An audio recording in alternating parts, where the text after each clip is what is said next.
Not every studio is the same, but some come with some unpleasant experiences where you're just a number. You're not a person. You're just there to execute. And I'm sure some of your listeners can relate to that, where you're just a number. I didn't see this long term. It wasn't sustainable for me, and that was a point where I was forced to make a decision where I need to change something, because the direction I was going in was not what I saw for the next 4, 5, 6 years. And Brooke, this was kind of a turning point, because at this point I had invested so much. I had my parents invested so much in art school, and to change the career now was like a disaster, a failure. So those are some really challenging months, I would say, because I needed to change, but I didn't know what to change to. This was the only thing I knew.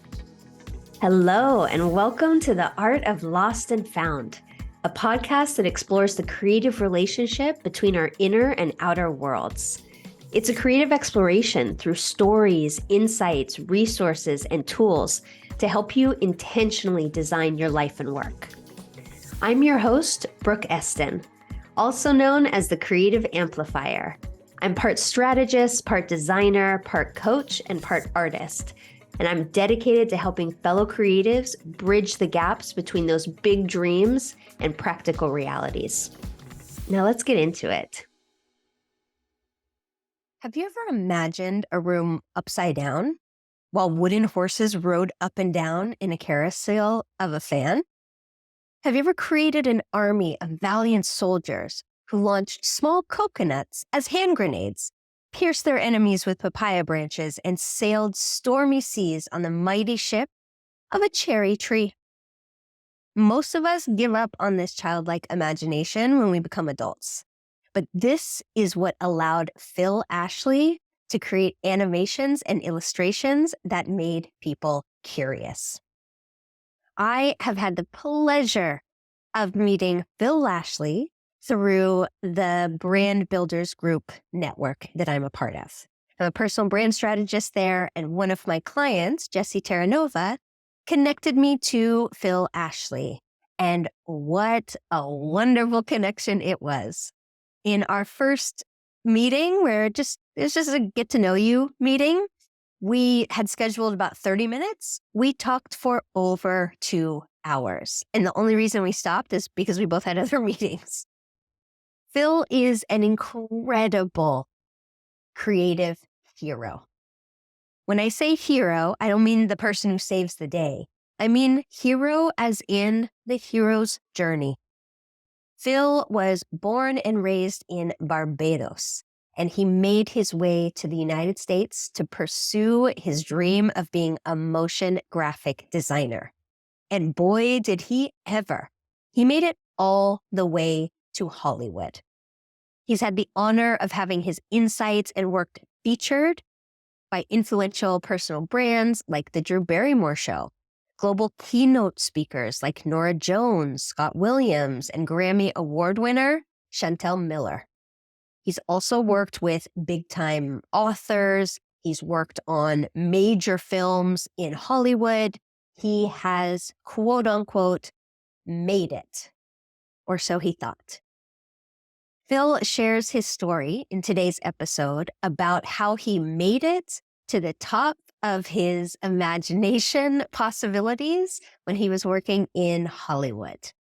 He also shares about how that experience shifted him and changed him. And ultimately, he made the difficult decision to leave. He did not see an aligned future in the grind, hard work culture of that industry.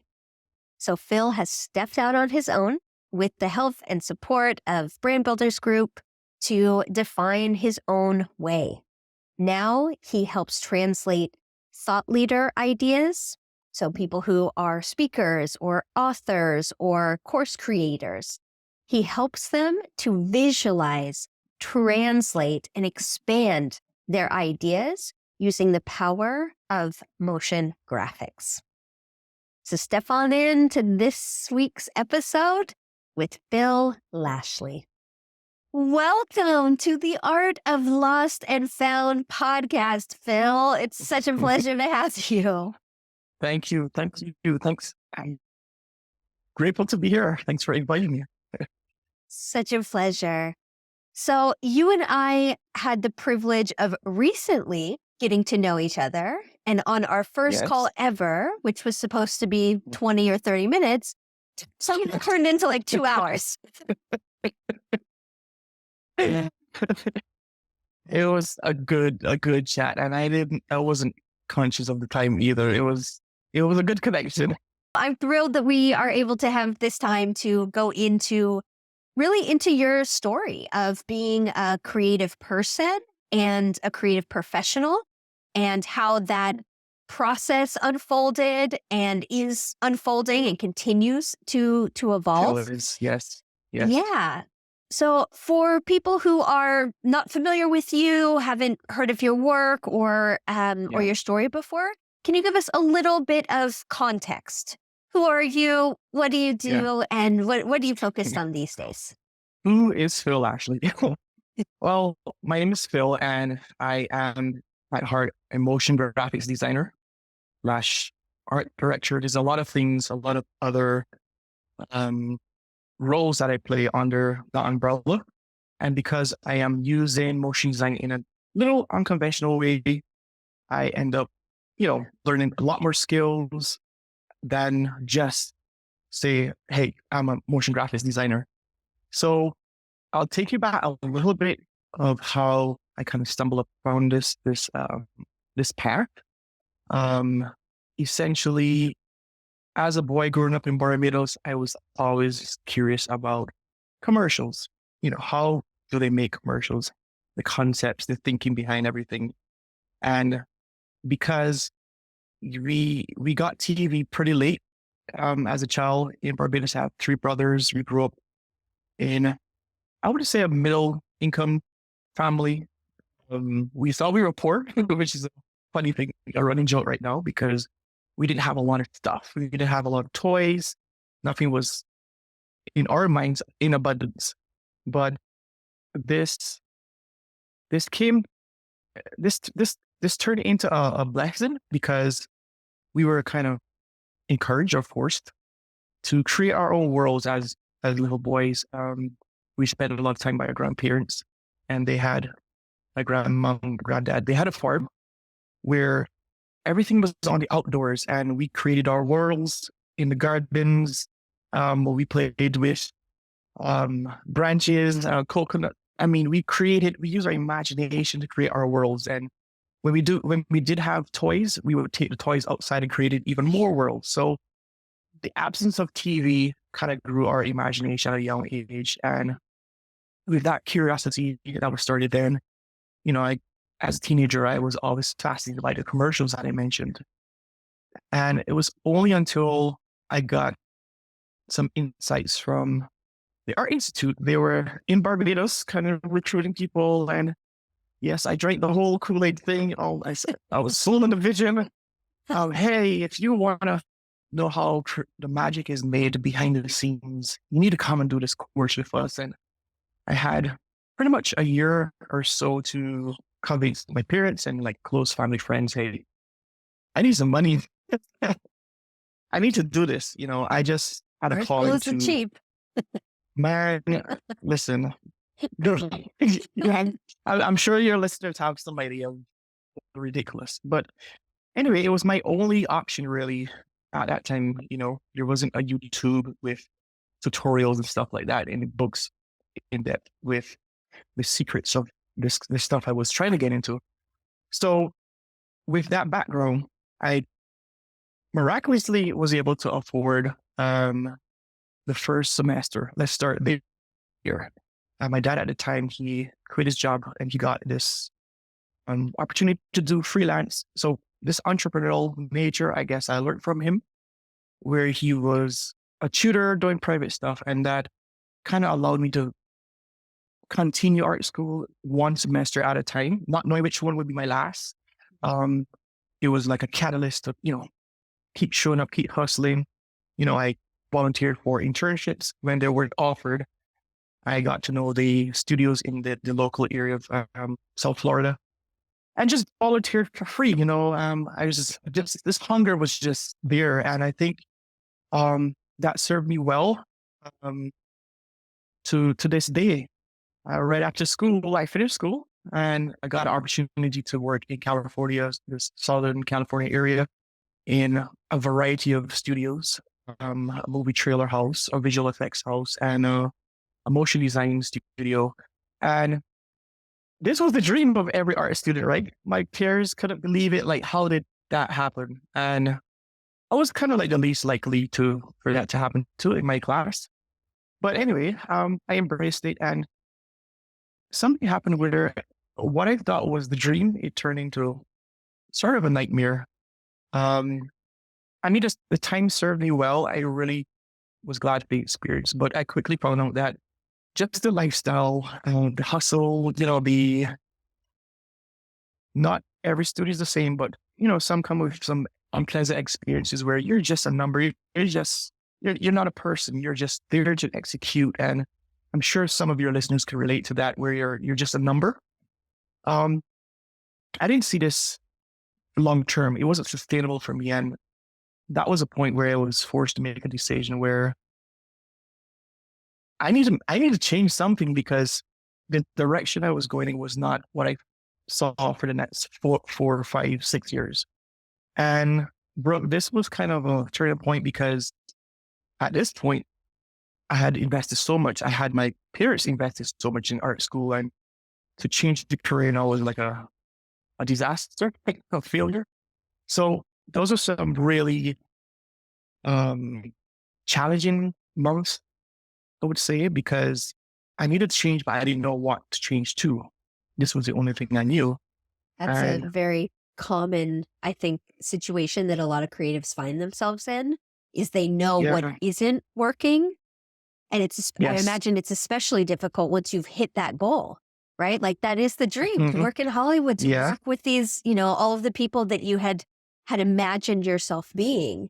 So to then hit a point where you realize, I can't move forward, all of that like pressure, all of that momentum, all of those, quote unquote successes, all of that is part of that experience also.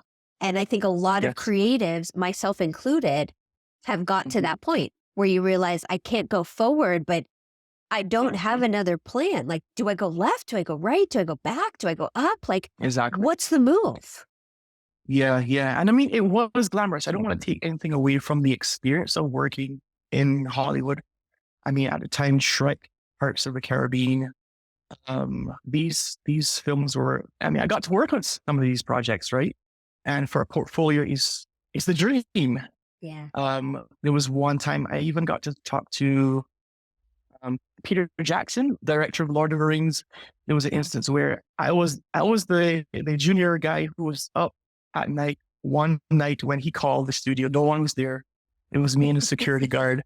And I had just learned something, and this dude on the phone was asking me to make a change, urgent. Hey, I don't care, you're junior. I need this change. And it was very, very direct, but, very, pleasant about it as well.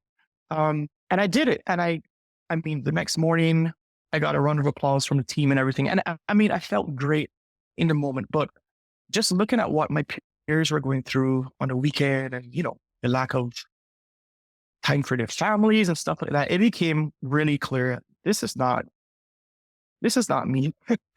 And I had to change. I had to change what I value most before anything else. And this was the time where I decided, you know what let's go back to that curious Phil, that childhood Phil. Let's dream a little different here. And it was like, the thought came to me, what if I, instead of doing motion design, what if I used it as a tool? And from that point, I started thinking outside of the Hollywood umbrella or the commercial entertainment advertising space. And I said, what if I bring this art form, this cool art form, to a space that it wasn't known? And from there, it just, one step at a time, I started exploring, who can I serve? Basically, who can I serve with this? this gift, this skill. And it landed me into the book space, the book publishing space, helping authors promote their books. And I guess if anyone who listening is an author, you would have found out by now, like, publishers don't help you promote your books. You have to do it on your own, right? Whether you're self-publishing or traditionally publishing. And that's a space I found the gap. I can create these packages and serve them. And I started there. That was where I got my feet wet with really owning the craft as like an outsider, having to explain what motion design is. And from there, it just grew into serving, authors become speakers and speakers become course creators. And it just kind of snowballed from there to where I am today. I'm helping thought leaders really connect the dots with the audience by visualizing artfully, taking their frameworks and their intellectual property and expressing it in ways that people can connect easily with the story. Yeah. What's your process for doing that? Because I think a lot of people, perhaps not the majority of the listeners of this podcast, because I think a lot of people who listen do identify as being creative. But I know there's a number of people who really struggle in taking something that is in their mind, an idea, and translating that into something that other people can see and understand and value and interact with and experience. And I think this is where you and I share some professional qualities, is that we're essentially translators of ideas. Right. Tell me what your idea is. I want to see you get revved up and excited and tell me all the things. And then our minds get activated and we start visualizing and start piecing together all of these things. Sketching and So can you share a little bit about your process? How do you pull out that information, the information that you need from someone? It's not just the facts, but the story and the heart and the essence of what it is. And then can you share a little bit about your process of translating that into something tangible? I guess in your case, it's primarily video. Yes. So on a higher level, well, first of all, to have a process is a win. So I would say if you don't have a process, you need to have some kind of structure, 1, 2, step 3, 4, a methodology that a sequence, where you take your clients from beginning to end, where you are not lost in just ideating from the beginning, but you have a clear process. And I think this is where putting on a business hat really helps. But you're not just a creator, but you are a business person. And it took me a little too long to figure this out, but I came up with a 5-step process. Bird's eye view I call it the 5 Ds, where I have a discovery call. And that's the first D, then I kind of distill the information. I'm listening. I'm assuming the role of an investigator. I'm trying to find out what the client doesn't want from what they do want. Tons of questions in that phase. And the third D, it comes to what I call a deep dive. And this is where I have a framework, a methodology is called FRAME. I'll get into that in a second. And pretty much is a lens that I look through for every single client, every single project, every single idea or even experience, where I kind of systematically go through this FRAME methodology. Let's zoom back a little bit to the next D is design. So after we went through getting messy and everything, we're designing. After design and animation kind of go hand in hand. Some projects are not just animation based as a result.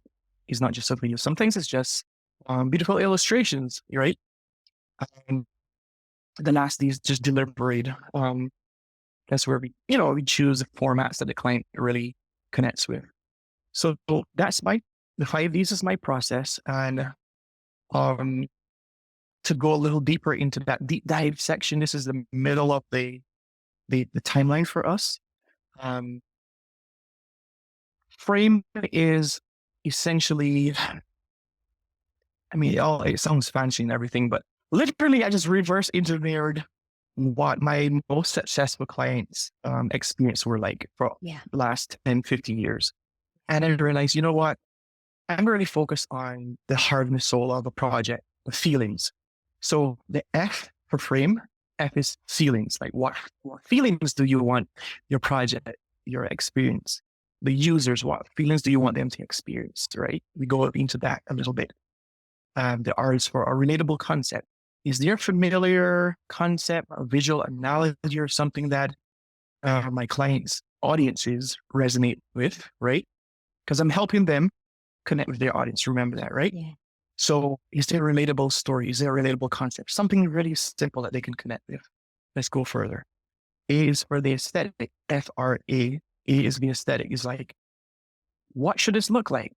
And this is where designers go crazy on it. We got this thing down, the mood boards, all this stuff. What should it look like? That's the easy part. The clients may not have references or, some kind of visual help, but we can help them there. The M is message. What is the one message? This one I think is really important because people have a lot of ideas, leaders, thought leaders, project managers, creative directors.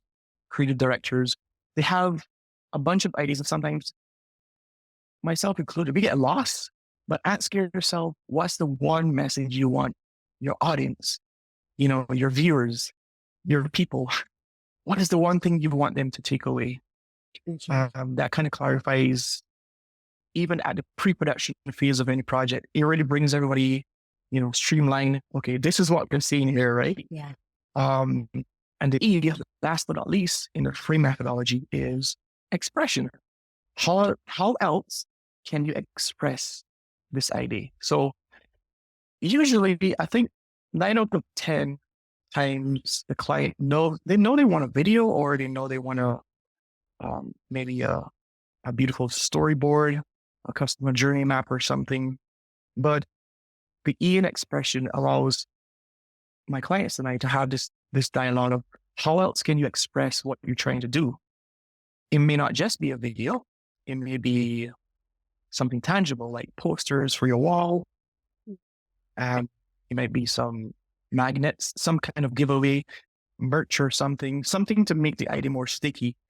So when I get to this point in our conversation, the client is pretty much seeing me as more of a consultant, not just like a designer, but I'm advising them of how else they can get the most out of me. And I think just this service mindset, like value, like how else can you give them, give, so they get the most out of the relationship, the working relationship, right? I think this framework, it served me well so far. And yeah, I hope that answers your question. There's a bird's eye view process, and then there's this secret little sauce that I use for every project where it gets the most of them, Yeah. There's a few themes that really stuck out to me. And I think that this is like, there's a lot to unpack in the intersection, or perhaps the overlap, or even the two halves of one whole of this process of being creative in the business context, right? Because we're all creative. Our species is creative. It's characteristic of all 100%. human beings. But to everybody. And to be a professional creative where you integrate and you blend in, you sort of braid the creativity and the business mentality, forces you to have an understanding of both the creative process. Where does that spark come from? Where does someone light up? Like, how can you help fuel or facilitate inspiration, right? On one hand, but then on the other hand, structure, goals, business, monetization, like process, all of these things, because, as a creative, it can be really challenging to codify or to put a process around something that feels sometimes almost like spiritual, right? Like inspiration. Like, where does that come from? I don't think I made that, but Where did it Listen. come from? Like that blend Listen. of both. Yeah. You really took me back to a moment where I actually believe at one point in my career where the feelings we get when we were created, like that juice, it comes from your environment. So while I was working in California, I just noted that all of the studios, they were really cool environments. Like they have the plants, they have the dim lights, they have the candles. There's catering provided. I mean, it was like this spoiled me, right? And I think I took that when I left California, came back to Florida. I took the idea of, you know what, if I'm going to get inspired, I need a candle. Now, candles may inspire someone, or you might have maybe music, a type of music that may inspire you. But when you take that music away, when you have to produce, this is where all that stuff goes through the window. You need to have a process. You need to have a clear process, right? It took me a little long to figure that out too. Yeah. Yeah. A lot of the people that I work with, they come to me because they're feeling overwhelmed. They've created something from inspiration, right? Inspiration and passion will take you pretty far, but it only gets you so far. And then you can't absorb the attention that you're getting, right? You can't receive all of the people that want to work with you or want to be around you because you don't have a process. So you're constantly spinning plates and juggling and dropping things and apologizing and, you know, all of that kind of familiar creative chaos of being overwhelmed. Creative chaos. Yeah. And it is a form of abundance, but if you can't receive it and actually like integrate it into what you're doing, then you can't get the juice out of that fruit. So I'd love to hear more of your thoughts around this process of maybe the dance of creativity and structure, the vision and the intention, and then the reality. Because you have so many stories where you followed that intention and that vision, and then you were kind of like hit with the reality of the situation, which created a pivot or created a shift for you. So can you share a little bit about your relationship to both creativity and the inspiration space, but also the structure, process, like the things that ground that creative energy? Yeah. Sure. I'll say this, like, you always have to be keeping yourself inspired. And I mean, this is something that I realize, I just noticed stuff, Brooke. I noticed that every time that I try to get inspired and it wasn't there, there was this loop of frustration, second guessing. Okay, am I really in the right space? Am I serving the right clients? Am I supposed to be an emotional designer? You see all these doubt and negative thoughts just cycle around.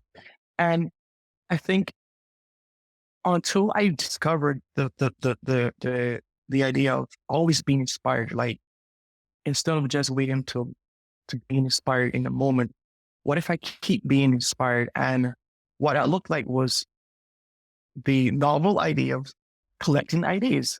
I always collect ideas wherever I go, travel, doesn't matter, the airport.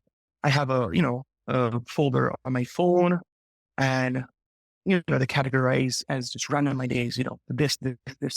I think that singular step helped me to balance am I business filled today? Am I structured, process filled today, or in this moment, or do I need to switch and be creative? When you need to switch to that creative mindset, having a collection, your own library of visual inspiration is a lifesaver, is a game changer. I think without that, you're always going to be torn, and it's like walking on ice almost, And it's not a perfect answer, I know, but or a situation where you have this ability to switch on and off. It doesn't always happen, but more than likely it happens when you have your own inspiration to tap into.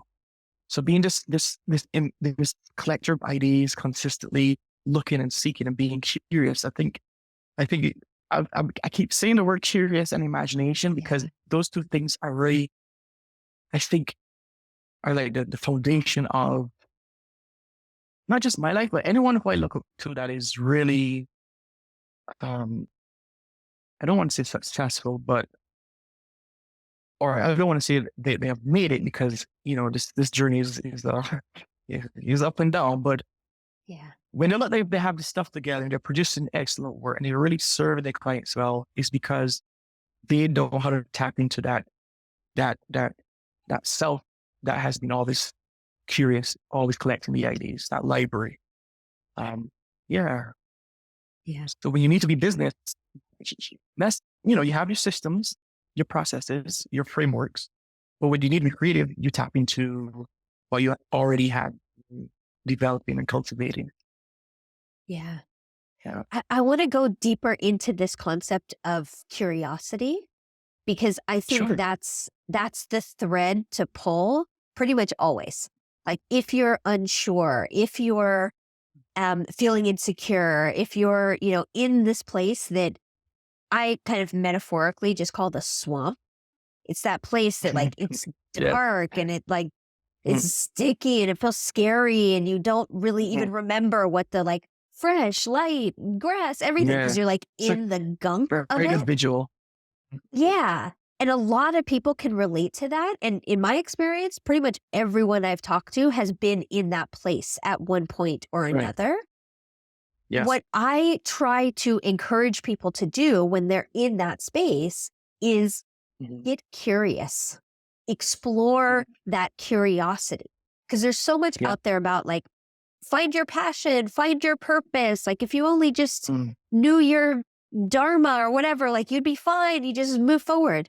But in my lived experience, the way to actually get there, the way to actually sort of have the epiphany of, quote unquote, what you're supposed to be doing or what you're called to do or your Yeah. thing, your Yeah. purpose, like whatever, that feeling that I'm sure everybody knows what I'm talking about.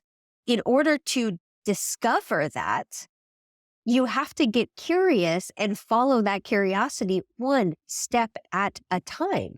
It's not something that just Yeah. like Yeah. drops in on you and you wake up one day and you're like, great, I'm not depressed anymore. I don't have Mhm. anxiety anymore. I know exactly what I'm Yeah. supposed to do. Great. Let me go out and do it. So I'd love to Yeah. go back to that moment where you were working in California, you were living that dream, that Hollywood dream. You were working with some of the top players in your industry, but you had that realization, and the context is not lost on me either, that you were alone with the janitor late at night in some Yes. studio by Yes. yourself. Like you were just like burning that midnight oil and pushing Mhm. past Yeah.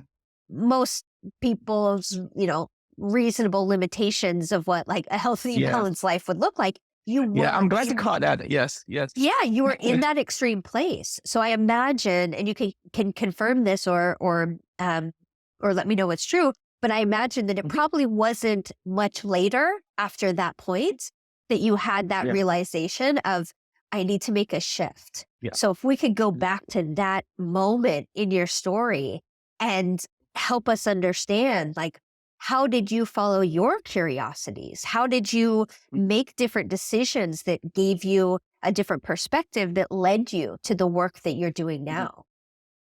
Yeah. Yeah. I think all while from a young age, I think I've always been, I guess, self-aware, and I don't know how to cultivate that. But the question that I always ask is like, Phil, you need to pay attention to what you pay attention to.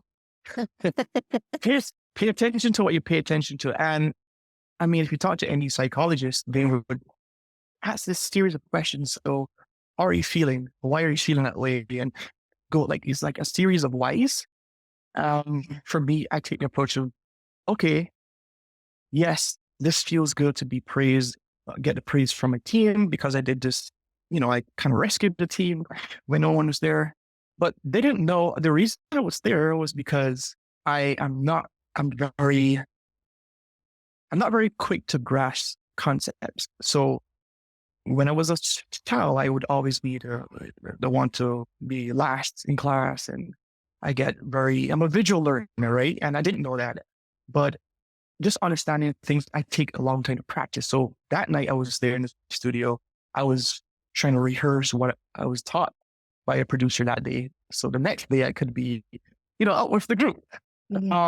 So that night, I did what I did. The morning I got some applause, but in that moment, after the applause, everything just went back to normal. And I was like, something don't feel right here. And I couldn't put my finger on it. The next job opportunity I got, it kind of confirmed what I felt, where some coworkers were sharing with me, hey, yes, the project is over, but we don't have a life. I mean, they're flat out just told, this is their life. And I just put, one and one makes two. I just accumulated the enough information from my coworkers who were there longer than I was. I just paid attention to how I felt in the moment. Like, I was paying attention to what a future show would look like and feel like if I kept in the same routine, the cycle of what I was in.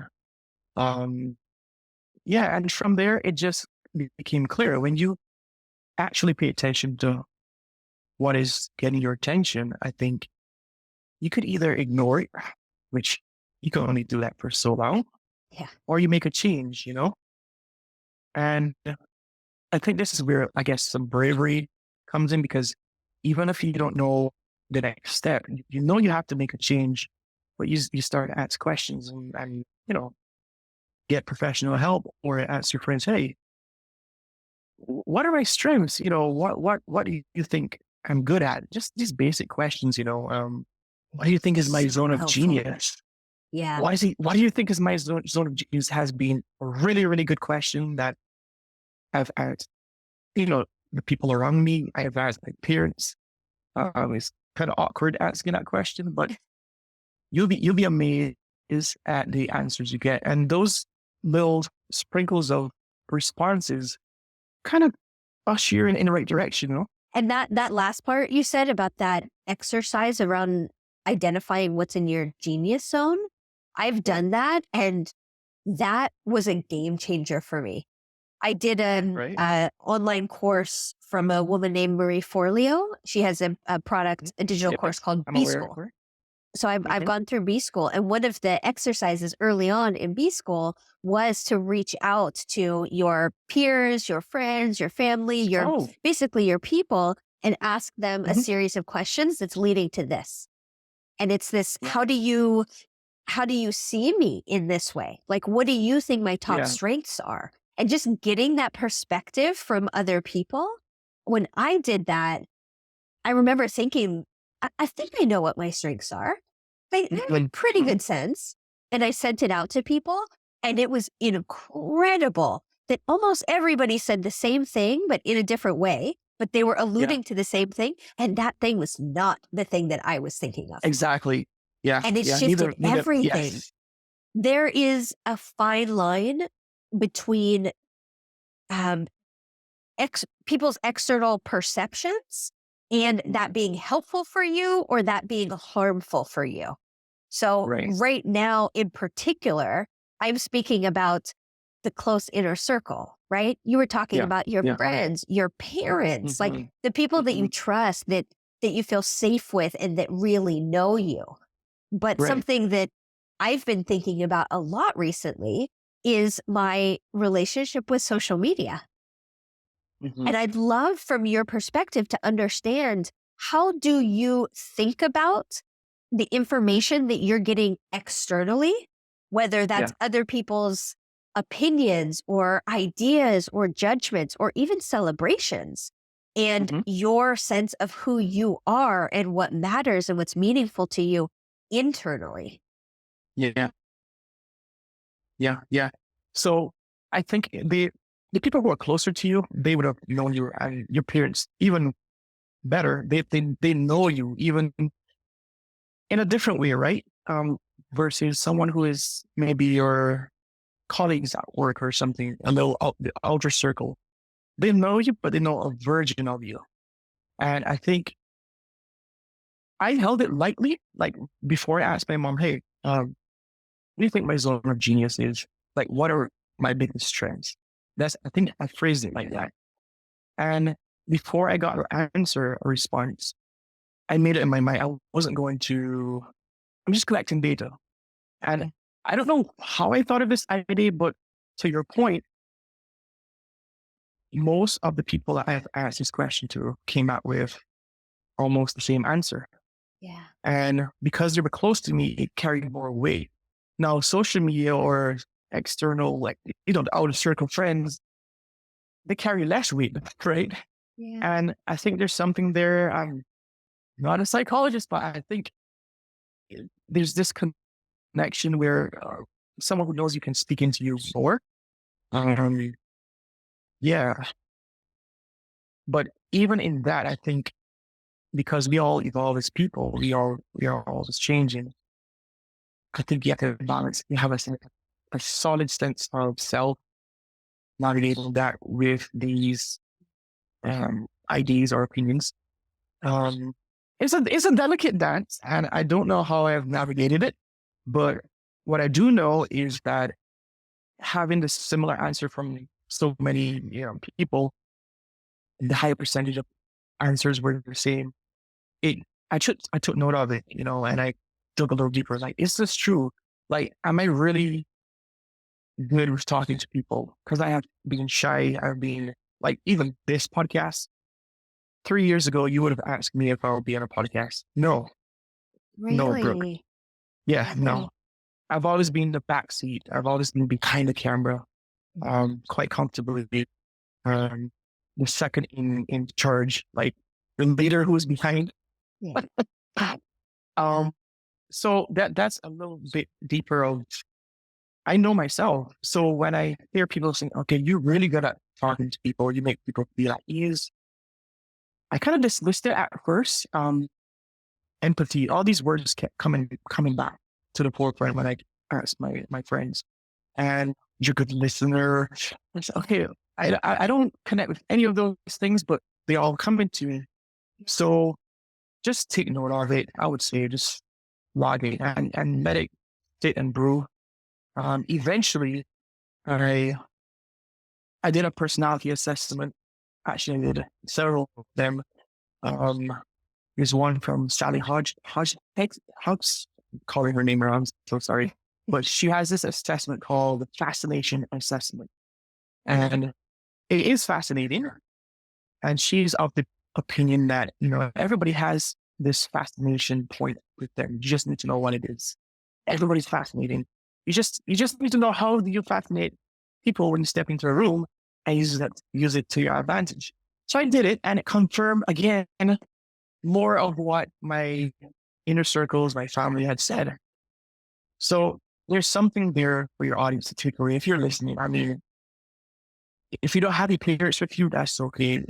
Everybody's different, but just take the people around you that you value, your partner, your spouse, and you just log what you said and sit with yourself and do assessment to a psychologist. Like, it is work, Brooke. Like, there's no easy way to answer this question, but I think the more you know yourself, you can dismiss the comments that are not in alignment.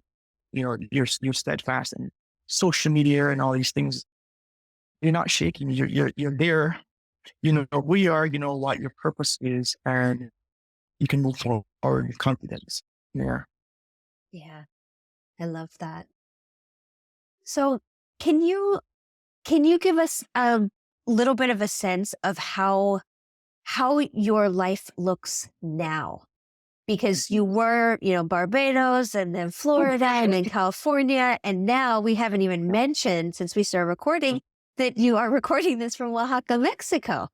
So can you share a little bit about when you were able to be brave and to step into that unknown and leave the stability and prestige and comfort and, all of the predictability in some way of where you were, stepping into a new space by yourself. I think when you start making brave moves, I think it's contagious, and you start being brave in other areas. And I mean, my wife and I, we're living a dream right now where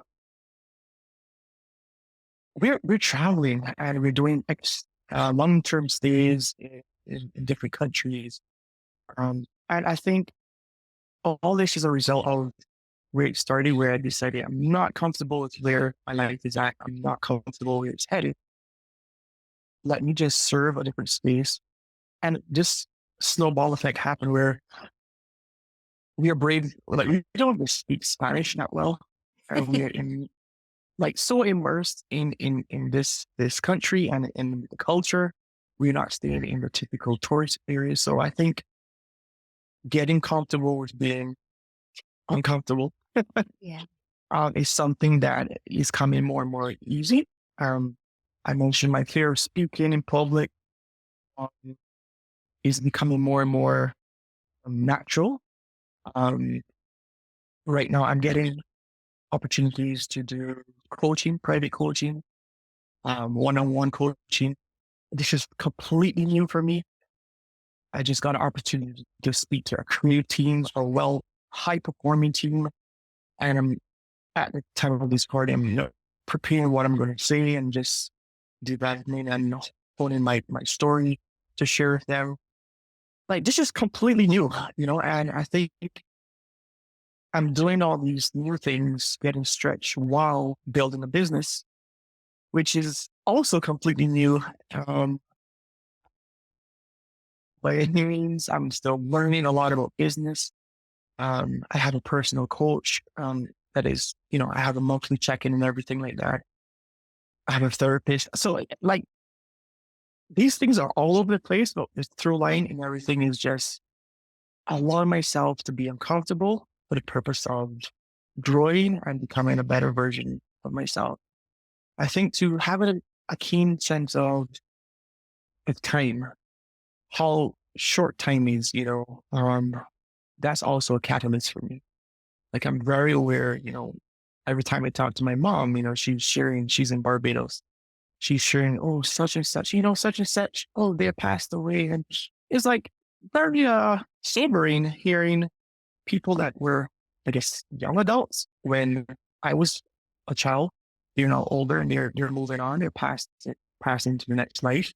And even currently, you just turn on the news for a second, and you get overwhelmed by the negative stuff. Like, life is short. So I would say if there's anything that catalyzes you to just go a little deeper, be a little better, do the work, do the hard work, is you don't have tomorrow guaranteed, serve harder, look for those clients that you really connect with and try to outserve everybody else with them, just, yeah.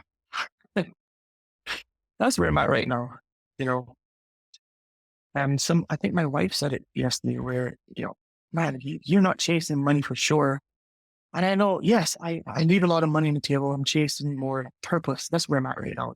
Chasing purpose, chasing just peace, being peaceful with what I'm doing. I really love serving my clients in the way I am. And yeah, that's where I'm at right now, Brooke. I love that. I love that it's such a intentional and thoughtful, holistic approach. Like, you have the support for the external business building and making sure that you're constantly able to refine your craft. And like you keep saying, better serve your clients. And the way to better serve your clients is make it really easy for them to understand the value of what you offer and even easier to engage with you, right? Make the process of that translating their idea and their vision into something tangible as smooth and enjoyable and, life-giving as possible.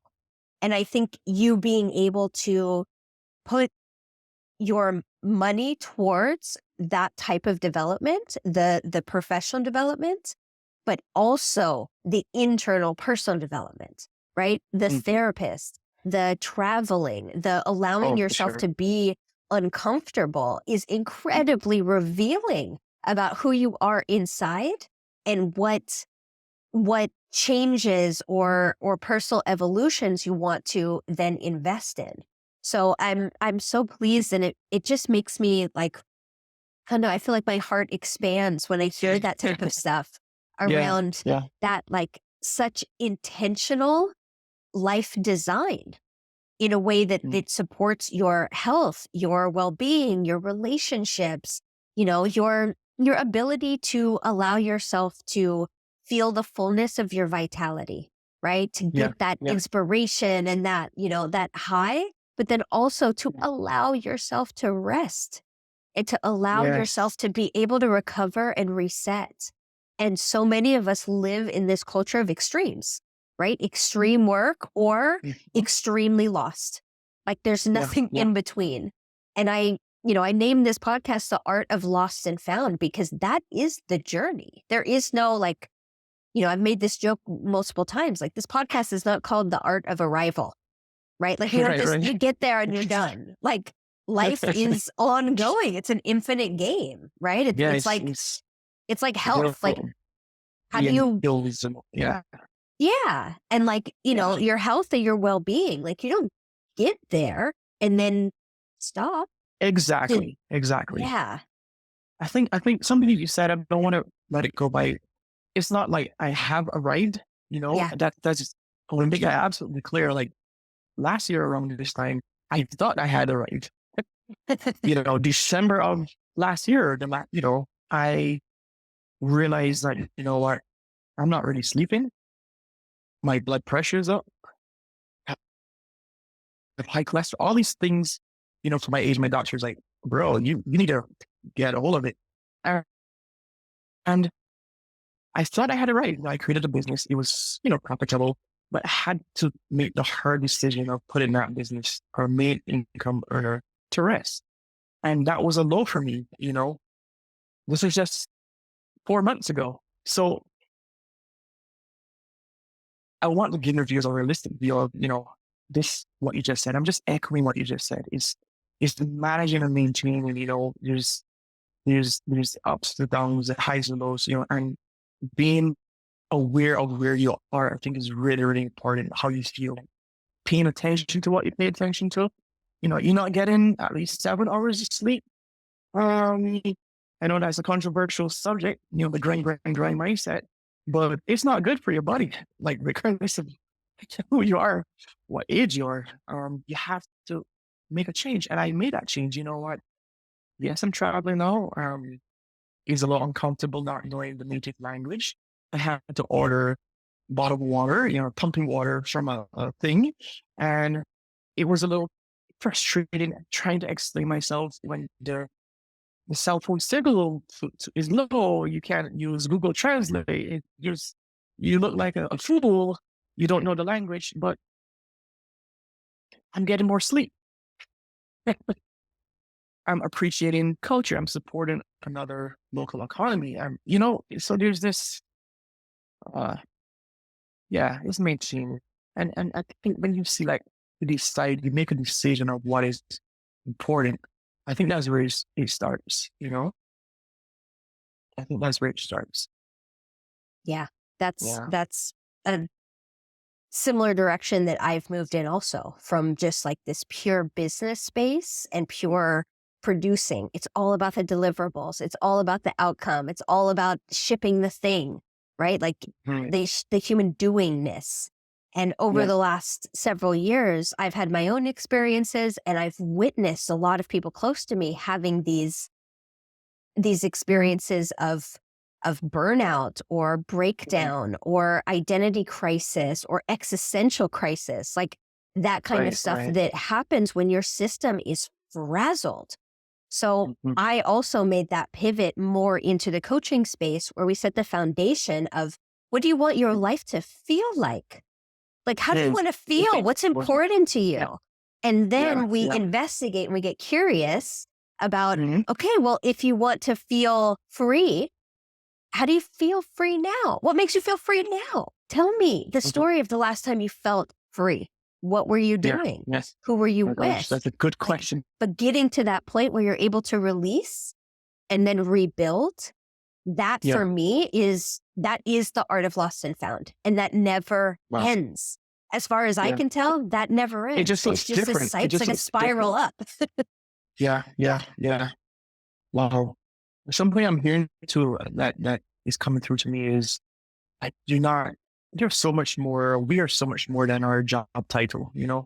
I think you think you're labeled as maybe creative director or designer. These words have meanings, right? But your whole life is not. You're more than that. You are more than that. You're a graphic designer or a website designer, but you're also you have a creative lifestyle. You see how that changed? Like thinking you're just this when you're actually this is a disservice to yourself. I think that's probably one of the best kept secrets. You're more than than that label, that thing that you studied or the promotion. There's so much more to life than just the things that you do to earn a living. So Yeah. yeah. This is actually probably a nice segue into wrapping up this podcast, because I don't think we're going to go for 2-3 hours today on the podcast. But when you look back at those lower parts of your journey, right? The valleys rather than the peaks, or the lows rather than the highs, or maybe even going back to a specific moment in time when you let your business go, or you decided to leave California, or whatever point where you were stepping into that unknown and you were unsure and not yet confident in how it was going to unfold. What would you like to tell yourself at that point in time? And perhaps even expanding that into tell someone else who's in that moment right now. That's a good one. I think you have no idea how you're going to feel when you get out. You have no idea how it's going to look like. I think being comfortable of the fact that you are always changing. I mean, you're becoming somebody else all the time. I think that alone takes the edge off the moment where you're down. Like that story I shared, like I was in a studio late at night, and that same contract, I was let go because I wasn't learning as fast as I should. And I really, really felt, okay, man, this thing's following me all my life. I need to find my spot. So in that moment, it's like, okay, yes, the thoughts came. You are a failure. You wasted your peers' money. It was a real low. And that's one of many low seasons that I had. But knowing that if I can say to someone who may be at a point right now, you may be at a low, it's a low, but it's going to get better. And if you believe that you are always evolving, always becoming somebody else, become the better version, right? Go through that thing, go through that season, because you are going to become better, a better version.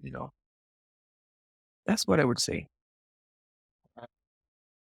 Yeah, I never really thought about it before, to be honest, but with hindsight, there's this power in hindsight. Like, if I knew I was going to become better, I would have went through it with faster, made those decisions faster, get out that relationship faster. Yeah. Yeah. That Yeah. echoes the sentiment of what most people say. It's mindset. They always say something related to mindset. Like, if you could just see it from this perspective, it's okay. Yeah. Yeah, there's something about that, which is why I really appreciate you sharing so much about your internal experience.